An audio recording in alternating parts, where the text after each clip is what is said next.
why it was produced. Then, of course, we have the 4 types of instruments, the wonderful 4 types of instruments. What's going on here? Are we still live? Oh, man. Yeah, we're still live. We're just dropping frames. I apologize. Wow, 20% drop. That's not great. I apologize for the quality of this right now. I do apologize. But we soldier on. We continue. Okay? That was chapter 40. Let's move on. Chapter 41.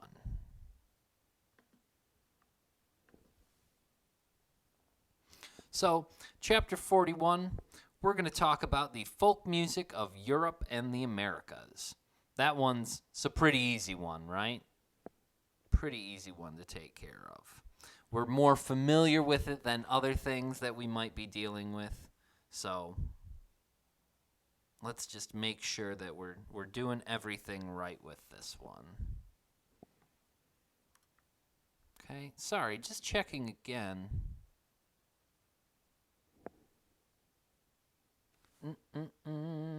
I do apologize, everybody. We're all dealing with a very interesting time with all this technology. I'm doing my best. Okay. So here we go. Folk music of Europe and the Americas. European folk music. Very simple.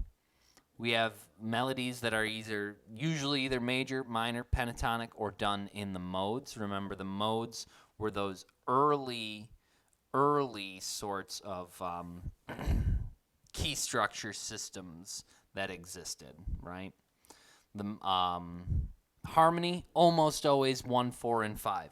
Very, very, very, very simple harmony. We love it. And again, in thirds is the typical way in which things are built, right? That is how our early tonal systems were done, right? Very important. Okay, yes, okay. We're back with the live chat here. I do apologize with that. Hopefully this is all saved in the VOD later and it's not chopped up. I do apologize for that.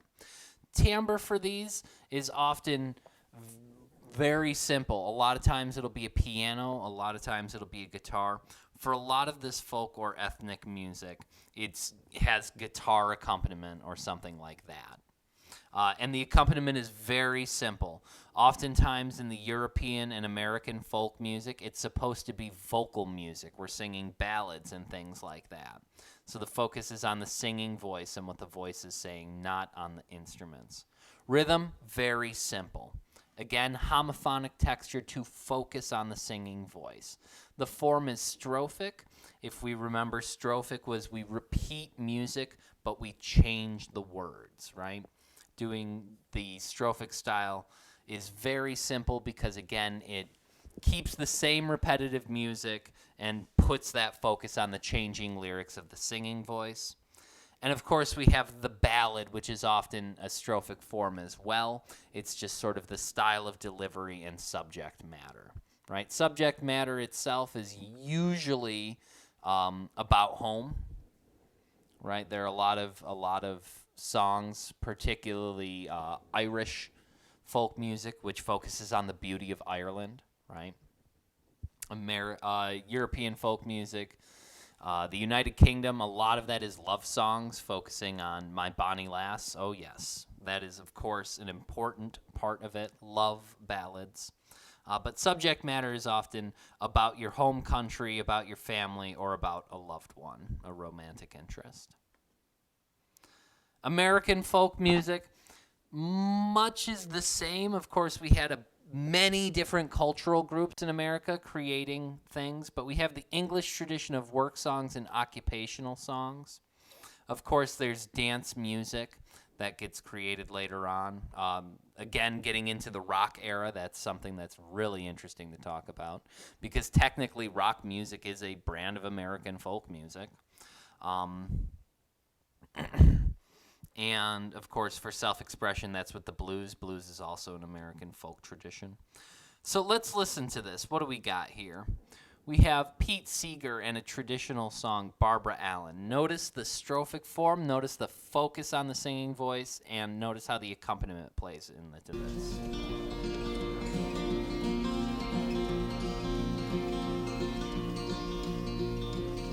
In Scarlet Town, where I was born, there was a fair maid dwelling, made many a youth cry well a day, and her name was Barbary Ellen. So there you go, there's your first verse, here's your second. 'Twas in the merry month of May, when green buds they were swelling, sweet William came from the west country, and he courted Barbary Ellen. He sent his sir. So you can hear that simple accompaniment, the down-home, comfortable feeling of Pete Seeger's voice, an American singer-songwriter. Beautiful voice, and very well known in the country traditions. So that's the English ballad Barbara Allen, sung by Pete Seeger. Again, please go through and compare and find all of these ideas, the homophonic texture, the simple rhythm, the strophic form, and of course, the subject matter. It's about Barbara Allen. It is a love song. Okay? So, we do have American music, but we also have Native American music, right? Of the Native American tribes that were here before Europe came over and colonized. Native American music. How many Native American tribes did we have in the United States? A ton.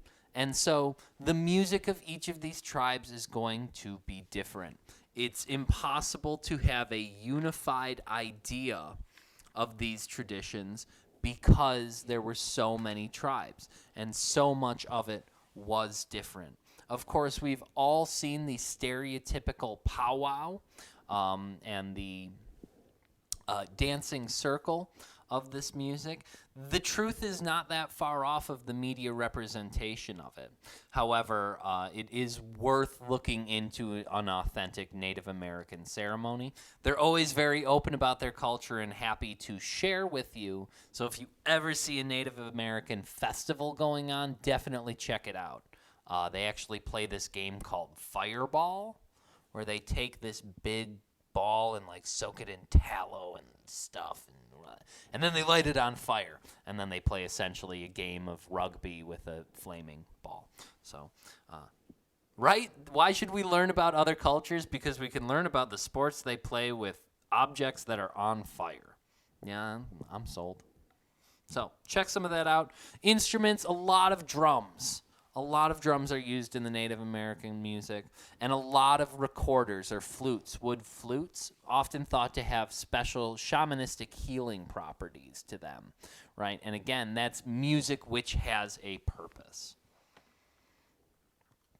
Moving on, African American music. Remember that these were Africans who were stolen from Africa, forced into slavery. And so they preserved their culture through things like calls and hollers. Essentially, what are you going to do when you're working in the fields? You're going to make the time go by faster by having some sort of interaction with your fellow man, by having these calls and hollers that you can sing in the fields. Also, they were taken away from their religious beliefs and forced into Christianity. And so this is where the idea of the spirituals comes from. It is the African-American take on the American Christian religion, right? Because they were forced into this sort of religion. Of course, after that, we get the folk blues of the freed slaves and the African-Americans who faced economic hardships, social hardships, segregation, all those things.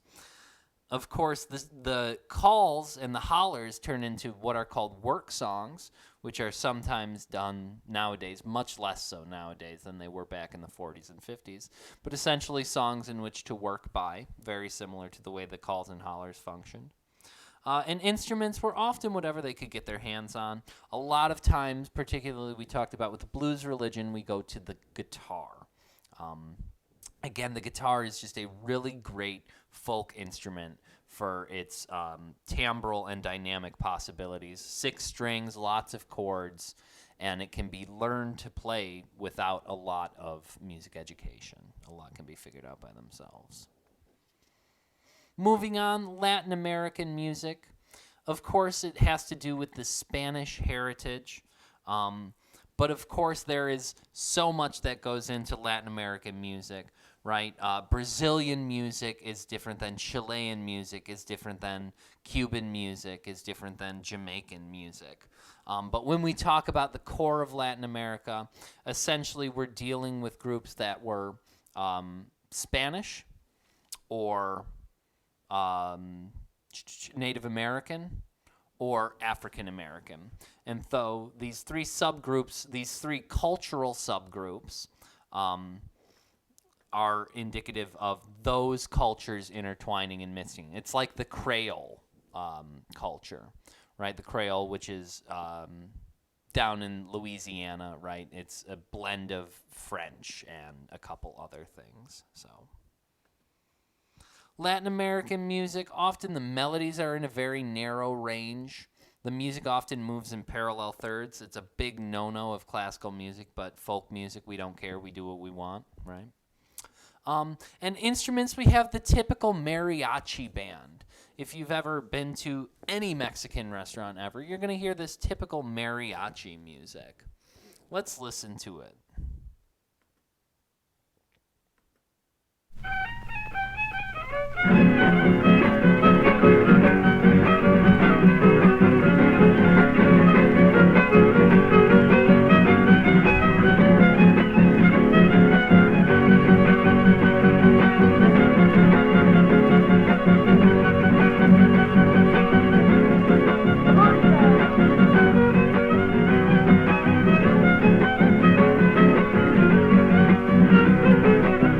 Cantando el busito estaba cuando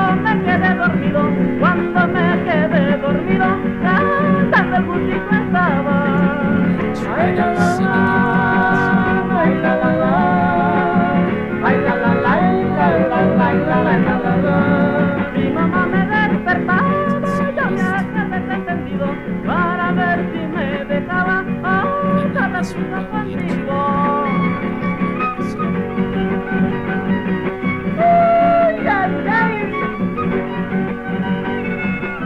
Okay, so that's just to give you the idea of the typical layout of a Latin American piece.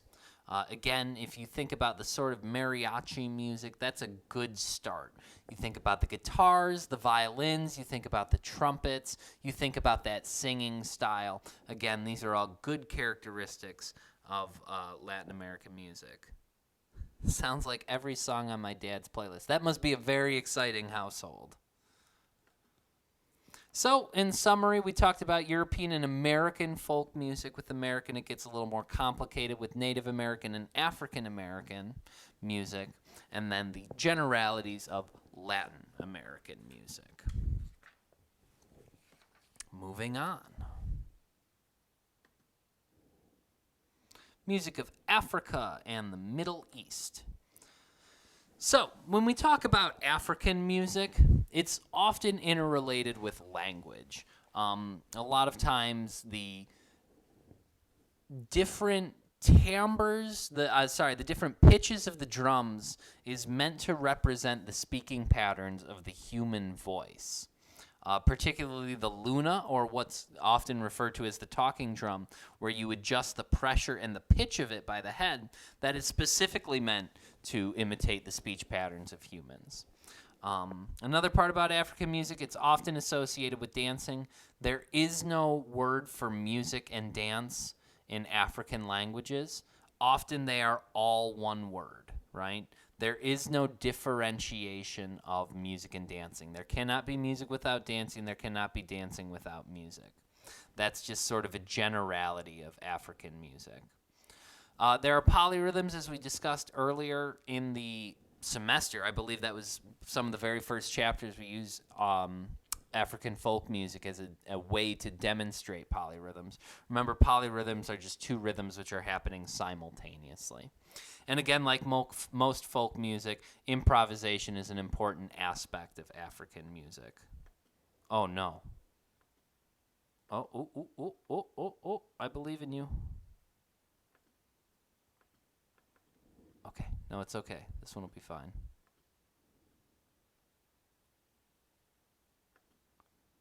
Always exciting, isn't it?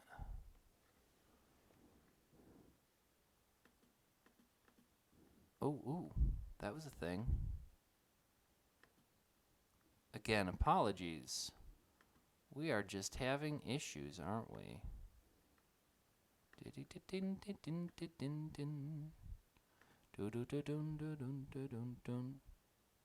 Force quit.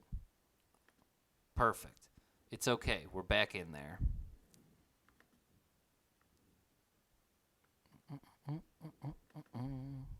Once again, thank you for hanging with me.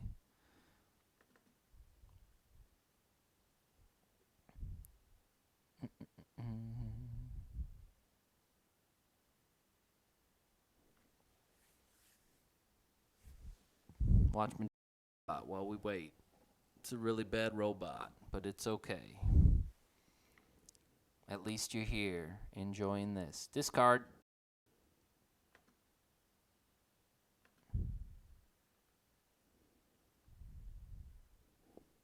Love it.